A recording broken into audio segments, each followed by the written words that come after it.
வணக்கம். இன்றைக்கி கரம் மசாலா எப்படி செய்கிறதுன்னு பார்க்கலாம். இன்றைக்கி ஹோல் கரம் மசாலா எப்படி செய்கிறது அப்படின்னு பார்க்கலாம். பார்த்திங்கன்னா மிளகு, சீரகம்,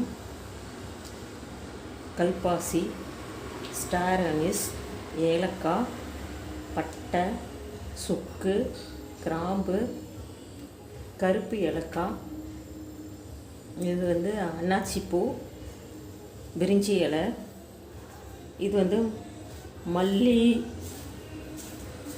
சோம்பு, இதெல்லாம் இது அப்படியே கடையிலேயே கிடைக்குதுங்க. உங்களுக்கு பிரித்து காட்டணுங்கிறதுக்காக தான் இது காட்டுறேன். அது மட்டும் இல்லாமல் இது வாங்கினா அப்படியே அரைக்கணுமா அல்லது வறுத்து அரைக்கணுமாங்கிற ஒரு டவுட் இருக்கும்.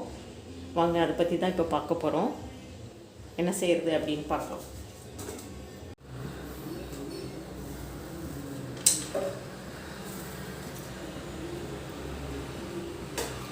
பார்த்திங்கன்னா இந்த மாதிரி ஒரு கடாய் எடுத்துக்கலாம். கடாய் எடுத்துட்டு கடாய் சூடு பண்ணிவிட்டு நம்ம இதை சிம்மில் வச்சுட்டு கொட்டிக்கலாம். எல்லாத்தையும் அதிகம் கருகிடக்கூடாது. எல்லாத்தையுமே ஒட்டுக்கா போட்டு ஜஸ்ட்டு சூடு பண்ணி மட்டும் எடுத்துக்கலாம்.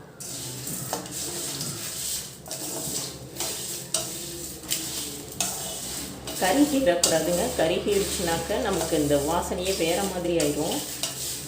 நமக்கு நல்ல ஒரு டேஸ்ட்டு, நல்ல ஒரு வாசனை கிடைக்கணும் அப்படின்னாக்க ஜஸ்ட்டு எல்லாத்தையும் ஒரு சூடு மட்டும் பண்ணி எடுத்துக்கலாம்.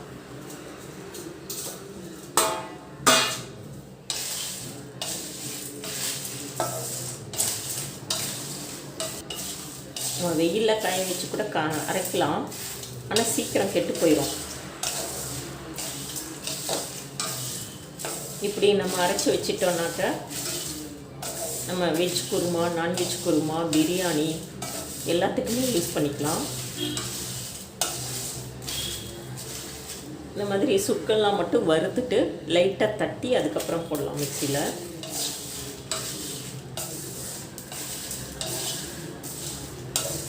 அடுப்பை நல்லா சிம் பண்ணிக்கோங்க.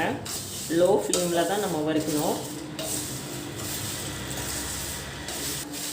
அதுக்கப்புறம் வறுத்ததுக்கப்புறம் நல்லா ஆற வச்சு அதுக்கப்புறம் மிக்சியிலே பவுடர் பண்ணிக்கலாம்.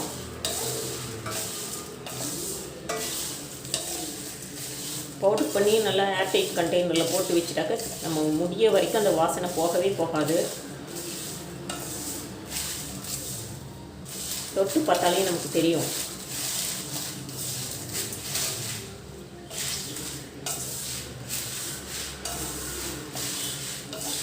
வறுக்கும்போது லைட்டாக ஈரப்பதம் வரும்ல, அந்த ஈரப்பதம்லாம் அடங்கி கொஞ்சம் நல்லா கை வைக்கிறத விட கொஞ்சம் சூடு ஜாஸ்தியாக இருந்ததுன்னா போதும், இறக்கிடலாம். கலர் மாறுற அளவுக்கோ அல்லது வாசனை ரொம்ப வெளியில் வர அளவுக்கோ கருகிற அளவுக்கோ வறுக்கக்கூடாது.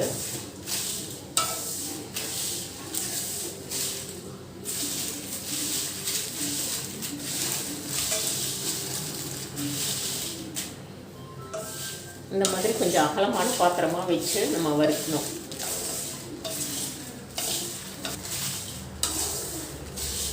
இந்த மாதிரி ஹோல் கரம் மசாலா பெரிய பெரிய சூப்பர் மார்க்கெட்டில் கிடைக்குது.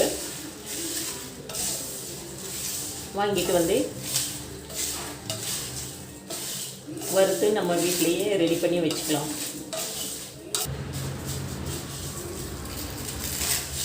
நல்லா சூடாயிடுச்சு. இன்னும் ஒரு 2 மினிட்ஸ்.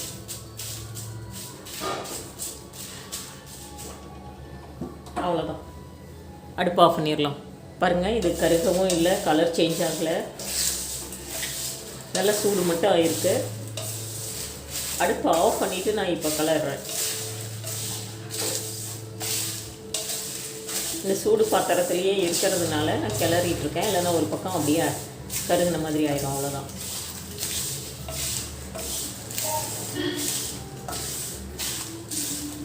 வாசனை இப்போவே சூப்பராக வருது. பாருங்கள், இதோட கலரும் சேஞ்ச் ஆகலை, அப்படியே தான் இருக்குது. அவ்வளோதான். இது நல்லா ஆறட்டும்.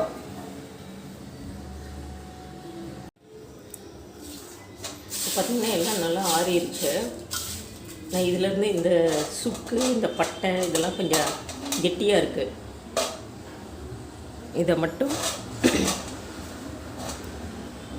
ஒரு கல்லில் வச்சு இடித்து அதுக்கப்புறம் சேர்த்துக்கலாம்.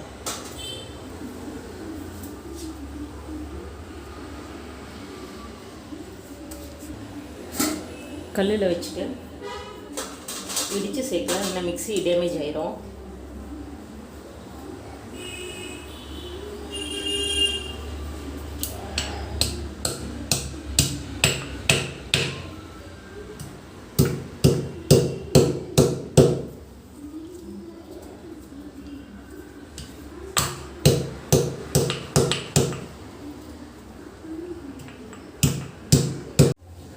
பார்த்திங்கன்னா ரெண்டையும் இடிச்சாச்சு.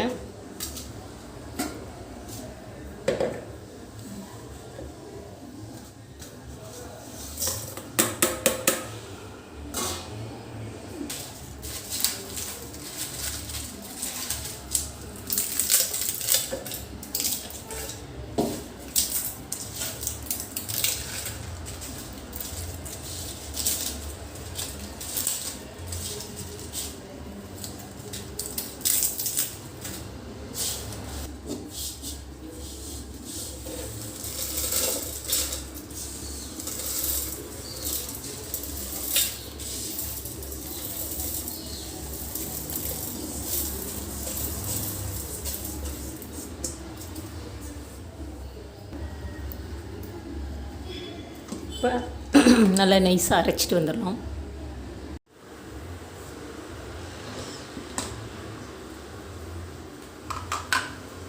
பாருங்கள், அரைச்சாச்சு. வீட்டிலையே சூப்பராக கரம் மசாலா ரெடி ஆயிடுச்சு.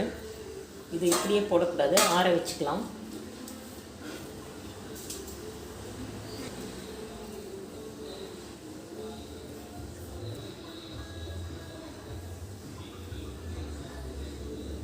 ஆறட்டும். அவ்வளோதாங்க, கரம் மசாலா தூள் வீட்டில் ரெடி ஆயிடுச்சு. இது வெஜ்ஜு, நான்வெஜ்ஜு, குருமா, பிரியாணி எல்லாத்துக்குமே யூஸ் பண்ணிக்கலாம்.